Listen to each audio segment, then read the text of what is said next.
call it spring, like everything is new. Assalamualaikum warahmatullahi wabarakatuh. Perkenalkan, nama saya Rahmadita Brilianti. Saya merupakan salah satu mahasiswi dari Institut Pertanian Stiper Yogyakarta, Prodi Agribisnis. Di video kali ini, saya akan membahas mengenai paragraf.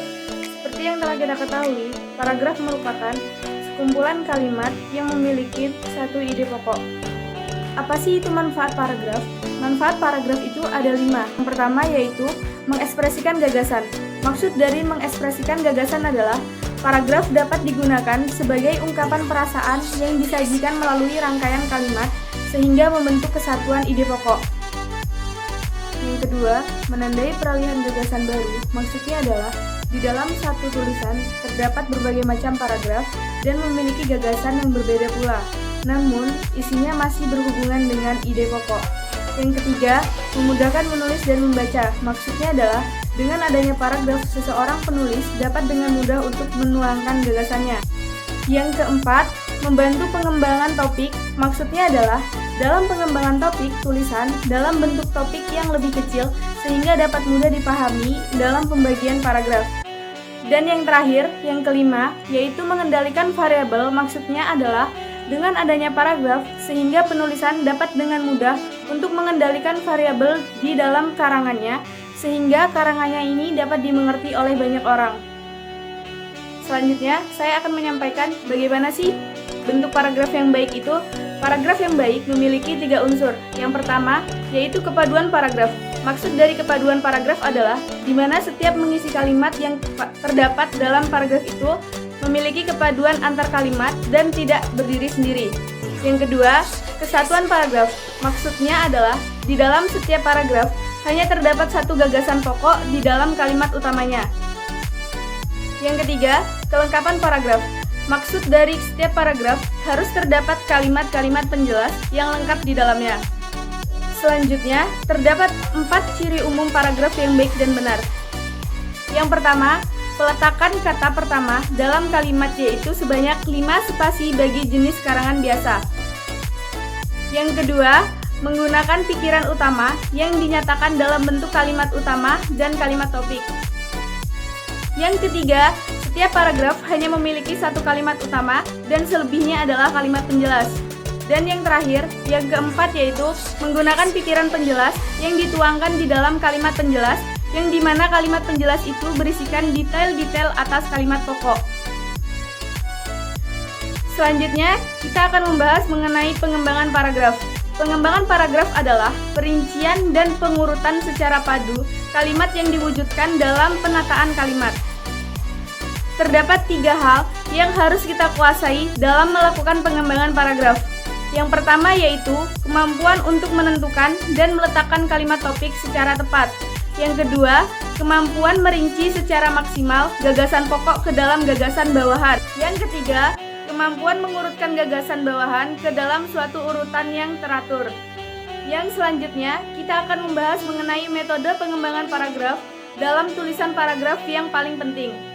Yang pertama yaitu penulisan harus memperhatikan sudut pandang yang dimana sudut pandang itu bertujuan untuk membangun suasana hati para pembaca.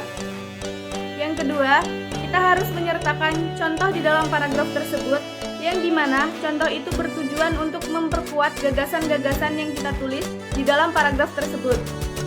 Yang ketiga, klimaks dan anti klimaks, yang dimana di dalam suatu paragraf harus diawali dengan kalimat gagasan bawahan yang tidak terlalu penting, selanjutnya diikuti dengan kalimat-kalimat yang dimulai meningkatkan unsur kepentingannya. Yang keempat, definisi luas, yang mana biasanya menguraikan gagasan-gagasan yang dapat menimbulkan kontroversi antar pembaca, yang biasanya jenis tulisan yang dibuat adalah eksposisi. Yang kelima yaitu klarifikasi, yang dimana ini merupakan usaha untuk mengelompokkan suatu yang dianggap memiliki kesamaan di dalam suatu paragraf. Yang keenam yaitu perbandingan dan pertentangan, yang dimana di dalam suatu paragraf perbandingan dan pertentangan dapat ditulis secara bersama maupun terpisah. Yang ketujuh yaitu analogi. Analogi adalah uraian yang didasarkan pada kesamaan dari 2 hal ataupun lebih. Yang kedelapan adalah sebab akibat. di mana sebab akibat sangat dibutuhkan dalam suatu paragraf yang bertujuan untuk menceritakan apa sih penyebab serta akibat dari peristiwa yang terdapat di dalam paragraf tersebut. Yang kesembilan adalah proses di mana pengembangan ini bertujuan untuk menceritakan proses terjadinya suatu di dalam suatu paragraf. Dan yang terakhir, yaitu yang ke-10, umum khusus dan khusus umum.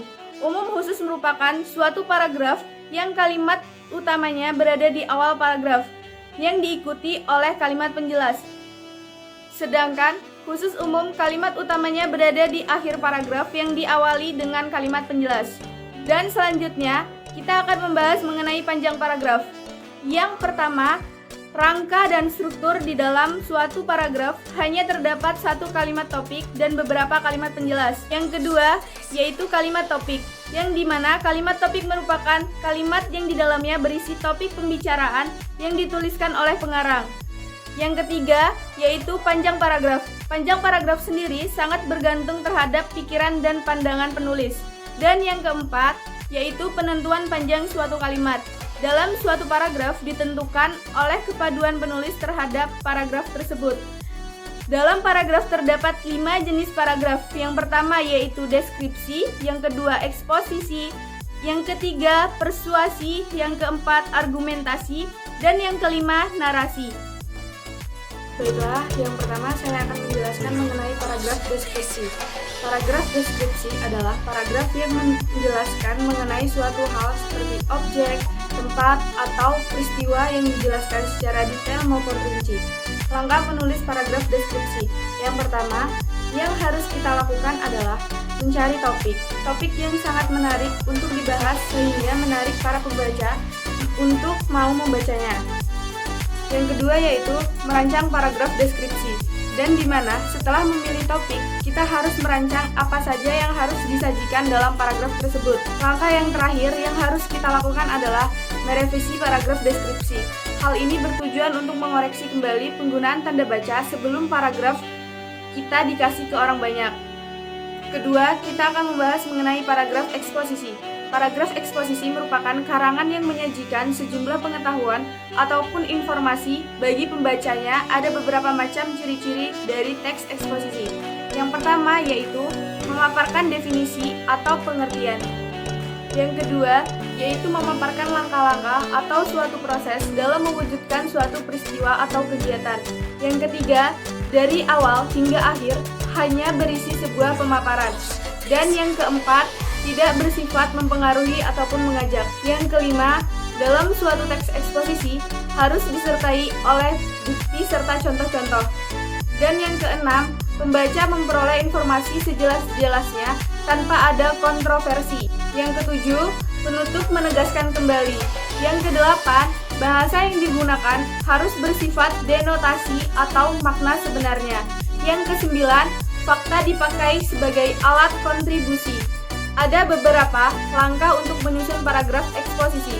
Yang pertama, menentukan tema yang akan dibahas. Yang kedua, yaitu menentukan tujuan dari dibuatnya kalimat eksposisi tersebut. Yang ketiga, mengumpulkan data dari berbagai sumber. Yang keempat, menyusun kerangka karangan berdasarkan topik. Dan yang terakhir, yang kelima, mengembangkan kerangka menjadi suatu paragraf. Selanjutnya yaitu paragraf persuasi. Paragraf persuasi adalah paragraf yang di dalamnya mengandung ajakan atau bujukan terhadap pembaca untuk mengikuti apa yang dituliskan di dalam paragraf tersebut. Adapun ciri-ciri paragraf persuasi, yang pertama yaitu biasanya mengandung fakta-fakta serta bukti yang kuat sehingga pembaca sangat mudah untuk mempercayainya. Kalimat yang digunakan itu berupaya untuk mempengaruhi pembaca supaya percaya. Yang kedua, upaya untuk mempengaruhi pembaca agar percaya dan yakin dapat mengikuti apa yang dituliskan di dalam paragraf tersebut. Yang ketiga, banyak menggunakan kata-kata ajakan dan lain sebagainya. Dan yang keempat yaitu sering menghindari konflik supaya pembaca sangat percaya terhadap apa yang disampaikan penulis dalam paragraf tersebut. Selanjutnya yaitu langkah-langkah yang dapat dilakukan untuk menyusun paragraf persuasi. Yang pertama yaitu menentukan topik dan tujuan. Yang kedua, membentuk kerangka paragraf persuasif. Yang ketiga, mengumpulkan bahan untuk membuat paragraf persuasif. Dan yang keempat, menarik kesimpulan yang terdapat dalam paragraf persuasif. Dan yang terakhir, yang kelima, penutup paragraf persuasif dibuat dalam bentuk ajakan. Selanjutnya, kita akan membahas mengenai paragraf argumentasi. Paragraf argumentasi merupakan paragraf yang berisi pendapat seseorang ataupun penulis beserta alasannya. Ciri-ciri paragraf argumentasi. Yang pertama, berisi pendapat penulis mengenai fenomena. Yang kedua, biasanya pendapat disertai dengan fakta-fakta yang logis. Yang ketiga, memiliki data faktual. Yang keempat, fenomena yang dijabarkan dengan cara menganalisis analogi. Yang kelima, diakhiri dengan kesimpulan. Adapun langkah menyusun paragraf argumentasi. Yang pertama, menentukan topik. Sudah pasti topik yang kita buat adalah topik yang sudah kita kuasai materinya. Yang kedua, merumuskan tema. Yang ketiga, menyusun kerangka paragraf argumentasi. Yang keempat, mengumpulkan data dan berbagai macam sumber. Dan yang terakhir yaitu adalah paragraf narasi. Paragraf narasi adalah paragraf yang dimana paragraf narasi ini merupakan paragraf yang di dalamnya menceritakan suatu peristiwa atau kejadian. Ciri-ciri paragraf narasi. Yang pertama, biasanya berisi peristiwa yang dialami oleh penulis. Yang ketiga, dirangkai dalam urutan waktu yang kronologi. Yang keempat, banyak mengandung unsur utama tokoh, suasana, waktu, beserta tempat. Dan yang kelima, biasanya terdapat cukup banyak kata langsung. Dan yang terakhir, yang keenam, memiliki nilai estetika yang tinggi. Selanjutnya, langkah dalam menyusun paragraf narasi. Yang pertama, menentukan tema. Yang kedua, mengumpulkan sumber-sumber. Yang ketiga, itu adalah membuat dan mengembangkan kerangka. Yang keempat, menggunakan alur yang tepat, baik alur maju, mundur, ataupun campuran. Selanjutnya, saya akan menyampaikan contoh dari masing-masing jenis paragraf. Pertama, saya menyampaikan contoh dari paragraf deskripsi. Contoh dari paragraf deskripsi di atas. Paragraf deskripsi merupakan paragraf yang menceritakan atau menjelaskan mengenai suatu informasi, dan contoh berikut merupakan penjelasan mengenai subjektif, yaitu tentang jagung. Bisa kita lihat sendiri bagaimana bentuk dari paragraf deskripsi. Yang kedua, saya akan menyampaikan contoh dari paragraf eksposisi. Paragraf eksposisi itu sendiri adalah paragraf yang isinya itu berisi informasi tertentu mengenai suatu hal. Bisa dilihat contoh di atas, ini merupakan contoh dari paragraf eksposisi dan di mana dia menciptakan sesuatu hal. Yang ketiga yaitu contoh dari paragraf persuasi. Paragraf persuasi adalah paragraf yang berisi berupa bujukan atau kalimat ajakan terhadap pembaca atau mengikuti ataupun yang dikatakan oleh penulis di dalam tulisan tersebut. Bisa kita lihat contoh dari paragraf persuasi di atas, dia menggunakan kata ayolah maupun marilah sehingga bisa dikatakan menjadi paragraf persuasi dalam bentuk paragraf persuasi. Yang keempat yaitu contoh dari paragraf argumentasi.